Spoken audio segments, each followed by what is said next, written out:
प्रिय मित्रों, जय श्री कृष्ण। मैं आचार्य डॉक्टर विष्णु कुमार मिश्रा आपका बहुत बहुत स्वागत करता हूं।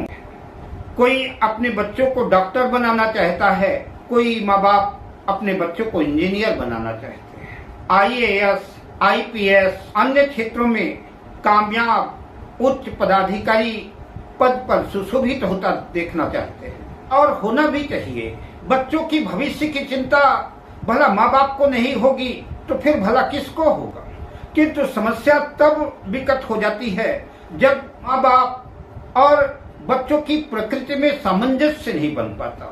संयोग से पिता अगर डॉक्टर है तो बेटे को भी डॉक्टर बनाना चाहता है, माँ IAS अधिकारी है तो बेटे को भी IAS बनाना चाहती है। किंतु समस्या यह है कि बच्चे की प्रकृति अधिकारी बनने की है ही नहीं। बच्चा अधिकारी बनना ही नहीं चाहता। बच्चा बिजनेस के क्षेत्र में कामयाब होना चाहता है, कोई बड़ा उद्योग लगाना चाहता है, बड़ी इंडस्ट्री लगाना चाहता है। और माँ बाप डॉक्टर बनाना चाहते हैं, IAS IPS बनाना चाहते हैं। माँ बाप को बेहतर भविष्य के लिए सपने तो देखना चाहिए, प्रयास भी करना चाहिए, लेकिन बच्चों की प्रकृति को भी देखना चाहिए, बच्चों का नेचर भी देखना चाहिए, बच्चों का स्वभाव भी देखना चाहिए कि उनकी दिशा धारा किस तरफ जा रही है। यह स्थिति शैक्षणिक दृष्टिकोण से ठीक नहीं है। माँ बाप का स्वाभाविक फर्ज बनता है बच्चों को कौन सी दिशा दें, कौन सी शिक्षा दें, किस क्षेत्र में किस विषय का सब्जेक्ट का चयन करें।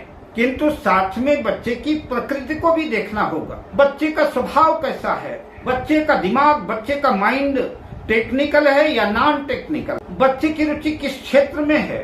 अगर बच्चे की रुचि के साथ साथ माँ बाप का भी संयोजन, माँ बाप की भी दृष्टि उसी क्षेत्र में है तो बच्चे के बहुत आगे जाने की संभावना बनेगी। माता पिता के विचार और बच्चे के विचार का अगर सामंजस्य तालमेल ठीक खा गया तो समझिए कि सोने में सुहागे जैसी स्थिति बन गई। और अगर दोनों का तालमेल नहीं बन पाया तो हो सकता है कि माँ बाप के दबाव में बच्चा वो विषय ले ले, उस विषय को पढ़ भी ले, सफलता भी अर्जित कर ले, लेकिन जीवन के कार्य क्षेत्र में, कैरियर के क्षेत्र में उतनी अच्छी सफलता अर्जित नहीं कर पाएगा, क्योंकि उसका दिल दिमाग उस क्षेत्र में है ही नहीं। उसका दिल दिमाग तो कहीं और काम कर रहा है, पढ़ाई कुछ और की और रोजगार में किसी और क्षेत्र में है। अतः इस क्षेत्र में ज्योतिष आपकी बहुत मदद कर सकता है। बच्चे की प्रकृति, बच्चा क्या बनना चाहता है, बच्चे की कुंडली में IAS IPS बनने के योग है कि नहीं है, सिविल सर्विसेज में जाने के योग है कि नहीं है, डॉक्टर बनने के योग है कि नहीं है, इंजीनियर बनने के योग है कि नहीं है, बच्चा क्या बन सकता है, बच्चे को कौन सा सब्जेक्ट लेना चाहिए, बच्चे की प्रकृति कैसी है, बच्चे का नेचर कैसा है। ज्योतिष इस क्षेत्र में आपकी भरपूर मदद कर सकता है। आपको किसी अनुभवी ज्योतिर्विद से बच्चे की कुंडली का प्रेडिक्शन कराना है, विश्लेषण कराना है।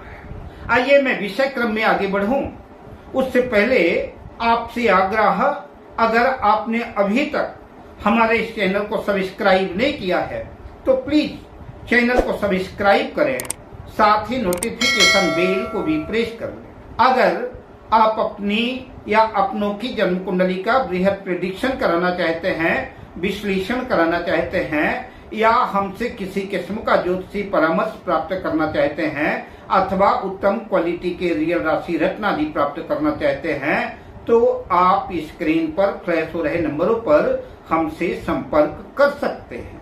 हमारे देश में लगभग विभिन्न प्रांतों में, विभिन्न क्षेत्रों में 10वीं तक का स्तर लगभग सामान्यतः एक जैसा ही है। यद्यपि प्राइमरी से, प्रथम स्टेप से ही बच्चों को अपनी स्थिति, परिस्थिति, हैसियत के अनुकूल शिक्षा दिलाना चाहिए, क्योंकि बुनियाद जितनी बेहतर होगी, जितनी मजबूत होगी, मंजिल भी उतनी कामयाब और बेहतर होगी। किंतु कैरियर की ऊंची उड़ान का आगाज 10वीं कक्षा पास होने के बाद ही शुरू होता है। 10वीं कक्षा उत्तीर्ण होने के बाद ही किसी छात्र या छात्रा को किसी उपयुक्त विषय का चयन करना होता है। शैक्षणिक दृष्टिकोण से कौन सा विषय, कौन सा सब्जेक्ट बेहतर हो सकता है, इस वीडियो पर हम ज्योतिष के नजरिए से इसे जानने का प्रयत्न करेंगे। क्योंकि कहा जाता है कि ग्रहाधीनम जगत सर्वम, सारा संसार, सारा जगत ग्रहों के अधीन है। तो ऐसी कंडीशन में भला शिक्षा का क्षेत्र ग्रहों से अछूता कैसे रह सकता है? शिक्षा के क्षेत्र में भी ग्रहों का प्रभाव तो होगा।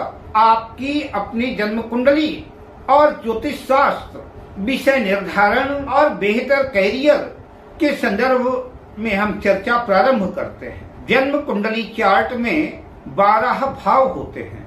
जैसा कि आप जानते हैं, मैं प्रत्येक वीडियो पर बताता हूँ, यह पहला भाव प्रथम भाव है, इसे लग्न कहते हैं। तो पहले भाव, चौथे भाव, सप्तम भाव और दसम भाव को केंद्र भाव कहते हैं और पहले भाव, पंचम भाव और नवम भाव को त्रिकोण भाव कहते हैं। जन्म पत्रिका के केंद्र और त्रिकोण भाव शुभ माने जाते हैं। पंचम भाव से शिक्षा का विचार किया जाता है और भावत भावम सिद्धांत के अनुसार पंचम से पंचम भाव यानी 9वां भाव, यह भाग्य का भाव तो है ही, इससे उच्च शिक्षा का विचार करते हैं। उत्तम शिक्षा के लिए, उत्तम कैरियर के लिए लग्न और लग्नेश को तो देखना ही होगा, किंतु शिक्षा की दृष्टिकोण से पंचम भाव और नवम भाव के ग्रहों की ग्रह स्थितियों को भी देखना होगा, समझना होगा। पंचम भाव, नवम भाव में कौन से ग्रह बैठे हैं, किन ग्रहों की दृष्टियां हैं, किन ग्रहों का प्रभाव है। पंचम भाव पर यदि सूर्य का प्रभाव है, पंचम भाव में सूर्य बैठा है, तो सूर्य राजा है, सूर्य प्रकाश का प्रतीक है, इसलिए सूर्य का विचारणीय विषय विस्तृत हो जाता है। ऐसा जातक public administration, social science, maths, geography, राजनीति, इन सब क्षेत्रों में अपनी पैठ बना सकता है, इन क्षेत्रों में सफलता अर्जित कर सकता है। ये विषय प्रिय हो सकते हैं। सूर्य सरकार का भी प्रतिनिधित्व करता है, अतः ऐसे जातकों को यूपीएससी, पीएससी या सरकारी नौकरी को लक्ष्य बना करके शिक्षा अर्जित करनी चाहिए। अगर कुंडली के पंचम भाव में सूर्य, मंगल और केतु की युति है, तो ऐसे लोग टॉप क्वालिटी के सर्जन होते हैं, शल्य चिकित्सक होते हैं। अगर पंचम भाव में सूर्य, मंगल और केतु की युति है, तो ऐसे जातक इलेक्ट्रिकल इंजीनियर होते हैं। और अगर पंचम भाव में सूर्य, मंगल और राहु की युति है, तो ऐसे जातक इलेक्ट्रॉनिक इंजीनियर होते हैं। अगर ऐसी कंडीशन में शुक्र भी इन्वॉल्वमेंट हो जाए, तो ऐसे जातक टेक्सटाइल के क्षेत्र में भी जा सकते हैं, टेक्सटाइल इंजीनियर भी हो सकते हैं, सिविल इंजीनियर भी हो सकते हैं। सूर्य भी थोड़ा बहुत टेक्निकल है, लेकिन मंगल पूरी तरह से टेक्निकल है, केतु भी टेक्निकल है। अतः सूर्य और मंगल का इफेक्ट इंजीनियर तो बनाता ही है, वही एक अच्छा शल्य चिकित्सक भी बनाता है, सर्जन भी बनाता है, या आपकी मेडिकल के क्षेत्र में रेडियोलॉजिस्ट बनाता है।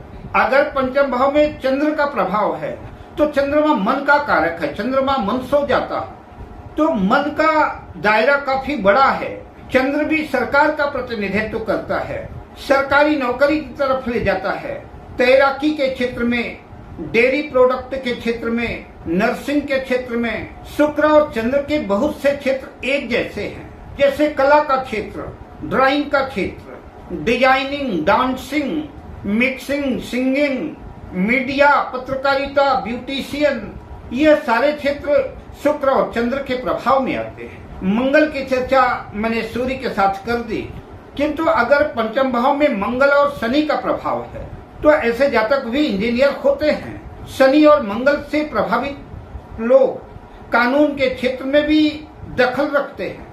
ऐसे लोग जज, मजिस्ट्रेट, न्यायाधीश, कुशल अधिवक्ता, कोर्ट कचहरी से संबंधित जॉब्स में देखे जाते हैं। ऐसे जातक कानून के अच्छे जानकार होते हैं, अच्छे सलाहकार होते हैं। अगर पंचम भाव में मिथुन राशि या कन्या राशि हो और बुध भी इन्वॉल्वमेंट हो जाए, तो यह योग और पक्का हो जाता है।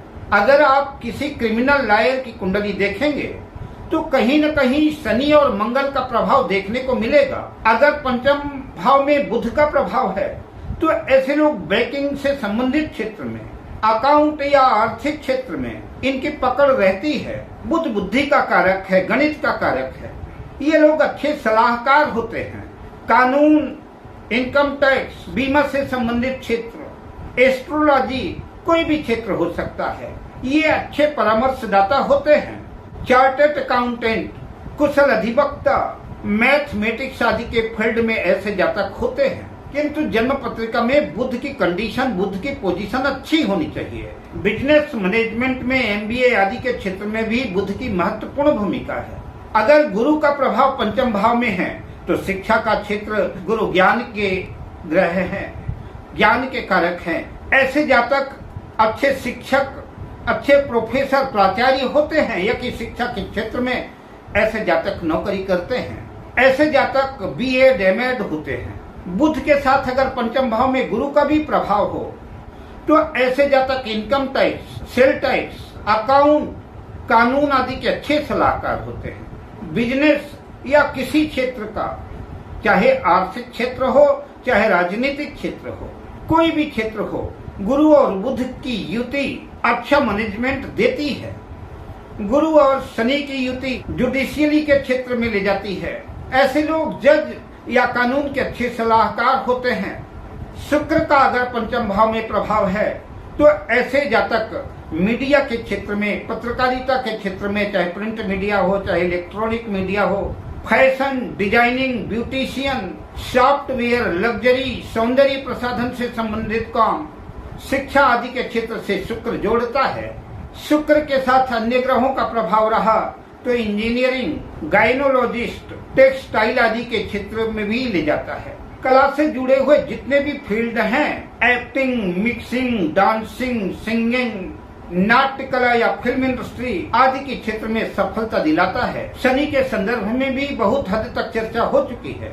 शनि मंगल का पंचम भाव में प्रभाव हो तो जातक सिविल इंजीनियर होता है। शनि और बुध की युति पंचम भाव में हो तो जातक की बुद्धि बड़ी पैनी होती है, अपनी बात को बड़ी मुस्तैदी के साथ, बड़े जोरदार तरीके के साथ रखता है। प्रायः ऐसे लोग कुशल वक्ता होते हैं और ऐसे जातक कई बार टॉप क्लास के अधिवक्ता, वकील भी होते हैं। पंचम भाव में क्रूर ग्रहों का प्रभाव हो, राहु केतु का प्रभाव हो, नीच ग्रहों का प्रभाव हो तो यह योग बहुत अच्छा नहीं माना जाता। शिक्षा के क्षेत्र में कुछ न कुछ कठिनाइयां आती हैं, शिक्षा के क्षेत्र में बाधाएं, मुश्किलें आती हैं। किंतु राहु गुप्त विद्याओं के साथ साथ इलेक्ट्रॉनिक्स का भी कारक है। पर विचारणीय विषय यह है कि राहु किस राशि में किस ग्रह के साथ है, कितना योग कारक है, यह महत्वपूर्ण विषय है। बात केतु की करें तो यह अलगाववादी ग्रह है, किंतु अगर मंगल और सूर्य से संबंध बन गया तो यह शल्य चिकित्सक बनाता है, अच्छा सर्जन बनाता है।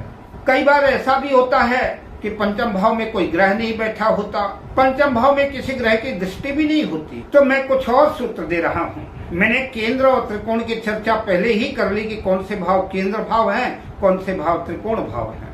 तो अगर सूर्य केंद्र त्रिकोण भाव में किसी भी भाव में अपनी सिंह राशि में स्थित हो या मेष राशि में स्थित हो, सूर्य 5 नंबर में केंद्र त्रिकोण में हो या कि 1 नंबर जहाँ लिखा है वहां पर केंद्र त्रिकोण में हो, तो ऐसे लोगों को जीव विज्ञान, बायोलॉजी की पढ़ाई करनी चाहिए।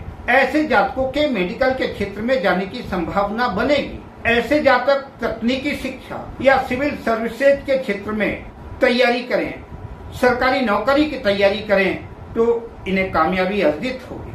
अगर इन्हें केंद्र त्रिकोण भाव में चंद्रमा 2 नंबर पर यानी वृषभ राशि में स्थित है या कि 4 नंबर पर कर्क राशि में अपनी स्वराशि में स्थित है, तो ऐसे लोगों को, ऐसे जातकों को, ऐसे विद्यार्थी छात्र छात्राओं को ललित कलाओं के क्षेत्र में, काव्य के क्षेत्र में, कविता लेखन के क्षेत्र में, शिक्षा के क्षेत्र में शिक्षक होने की दिशा में B Ed, M Ed, singing, dancing, media, arts आदि के क्षेत्र का चयन करना चाहिए, सफलता अर्जित होगी। अगर इन्हीं केंद्र त्रिकोण भाव में मंगल 10 नंबर पर हो, मकर राशि में हो या कि 1 नंबर मेष राशि या 8 नंबर वृश्चिक राशि में अगर मंगल स्थित है तो ऐसे छात्र छात्राओं को तकनीकी, टेक्निकल शिक्षा अर्जित करनी चाहिए। मंगल अन्य ग्रहों के प्रभाव में जहां डॉक्टर बनाता है, इंजीनियर बनाता है, सेना, पुलिस आदि की तरफ भी मंगल ले जाता है। कई बार ऐसे लोग बहुत बड़े बड़े बिल्डर, बहुत बड़े व्यापारी, कंस्ट्रक्शन के क्षेत्र में, बिल्डिंग मटेरियल के क्षेत्र में, प्रॉपर्टी, रियल एस्टेट के क्षेत्र में बहुत ऊंचाइयों तक अपना परचम लहराते हुए देखे गए हैं। अगर इन्हीं केंद्र त्रिकोण भाव में बुध 6 नंबर या 3 नंबर, 6 नंबर यानी कन्या राशि, 3 नंबर यानी मिथुन राशि में अगर बुध स्थित है तो ऐसे लोगों को कॉमर्स की पढ़ाई करना चाहिए।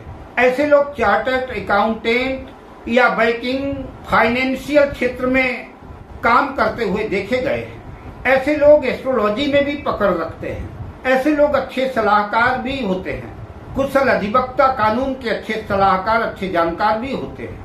अगर इन्हें केंद्र त्रिकोण भाव में गुरु जहाँ 4 नंबर लिखा है, 4 नंबर राशि यानी कर्क राशि में स्थित है, या कि 9 नंबर धनु राशि में गुरु स्थित है, या कि 12 नंबर मीन राशि में केंद्र त्रिकोण भाव में कहीं स्थित है, तो ऐसे छात्र छात्राओं को बायोलॉजी की पढ़ाई करनी चाहिए। ऐसे लोग अच्छे सलाहकार, अच्छे शिक्षक और एक अच्छे डॉक्टर हो सकते हैं।